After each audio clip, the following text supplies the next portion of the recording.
जय जय श्रीमन नारायण। मैं सीता श्रीनिवास। आज मैं आप सबको महाशिवरात्रि के अवसर पर शिव पुराण की 10 रोचक बातें बताने जा रही हूँ, तो ध्यान से सुनिएगा। शिव महापुराण भगवान शंकर और माता पार्वती की लीलाओं पर आधारित है। शिव पुराण में शिव अवतार, पार्वती, गणेश और कार्तिकेय की कथाओं के साथ ही व्रत और त्योहार का महत्व है और जीवन संबंधी अचूक उपाय का वर्णन मिलेगा। शिव पुराण शैव पंथ और उनके उपग्रंथों का मुख्य धर्म ग्रंथ है। तो चलिए जानते हैं 10 रोचक बातें। पहला है विचार और ज्ञान से महत्वपूर्ण कल्पना। शिव पुराण के अनुसार भगवान शिव कहते हैं कि कल्पना ज्ञान से महत्वपूर्ण है और जैसी कल्पना और विचार करते हैं वैसे ही हो जाते हैं। सपना भी कल्पना है। शिव ने इस आधार पर ध्यान की 112 विधियों का विकास किया, अतः अच्छी कल्पना करें। दूसरा है एकेश्वरवाद और द्वैतवाद। ऐसा कहते हैं कि शिव पुराण की मूल विचारधारा एकेश्वरवाद और द्वैतवाद की है, जबकि विष्णु पुराण द्वैतवाद का समर्थन करता है।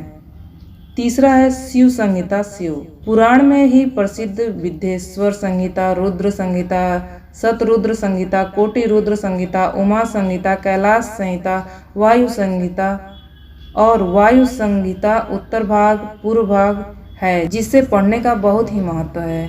शिव पुराण की संहिताओं में शिव के रूप, कार्य, अवतार आदि की महिमा के वर्णन के साथ ही ब्रह्मा ब्रह्मांड तत्व का ज्ञान भी मिलता है। चौथा है शिव की महिमा।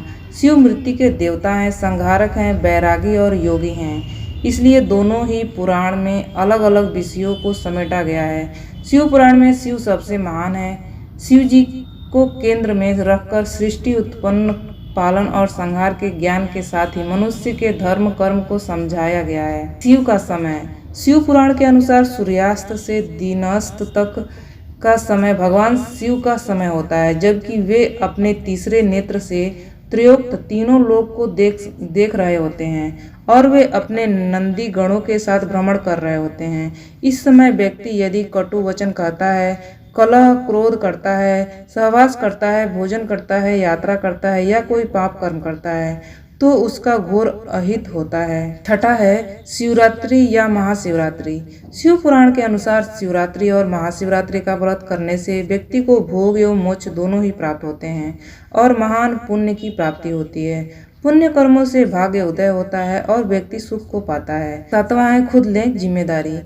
शिव पुराण के अनुसार कोई भी कार्य या कर्म करते वक्त व्यक्ति को खुद का साक्षी या गवाह बनना चाहिए कि वह क्या कर रहा है, अच्छा या बुरा, सभी के लिए वही खुद जिम्मेदार होता है। यह भी नहीं सोचना चाहिए कि उसके कर्मों को कोई नहीं देख रहा है। यदि वह मन में ऐसे भाव रखेगा तो कभी भी पाप कर्म नहीं कर पाएगा। मनुष्य को मन, वचन और कर्म से पाप नहीं करना चाहिए। आठवां है शिव पुराण का पाठ।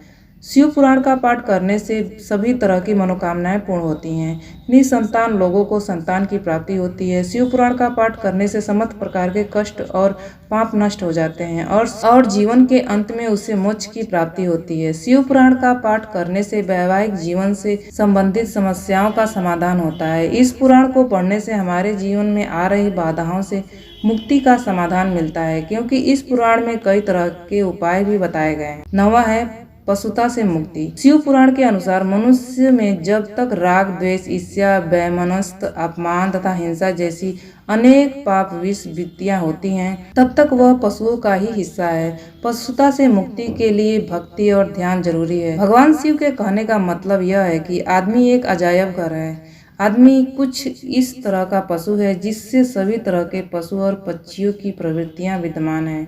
आदमी ठीक तरह से आदमी जैसा नहीं है। आदमी के मन में ज़्यादा सक्रिय होने के कारण ही उसे मनुष्य कहा जाता है, क्योंकि वह अपने मन के अधीन ही रहता है। 10वां है संसार और संन्यास। इस पुराण में संसार के साथ ही संन्यास को भी साधने की जानकारी मिलती है, इसलिए इस पुराण को पढ़ा जाता है। शिव पुराण के अनुसार संसार में प्रत्येक मनुष्य को किसी न किसी वास्तु, व्यक्ति या परिस्थिति में आसक्ति या मोह रहता है। यह आसक्ति या लगाव ही हमारे दुख और असफलता का कारण होता है। निर्मोही रहकर निष्काम कर्म करने से आनंद और सफलता की प्राप्ति होती है। ये जानकारी आपको कैसी लगी? इस तरह की जानकारियाँ पाने के लिए आप इस चैनल को सब्सक्राइब कर दीजिएगा। आपका दिन शुभ हो, आपका दिन मंगलमय हो। इसी आशा और विश्वास के साथ इस वीडियो को समाप्त करती हूँ। जय जय श्रीमन नारायण।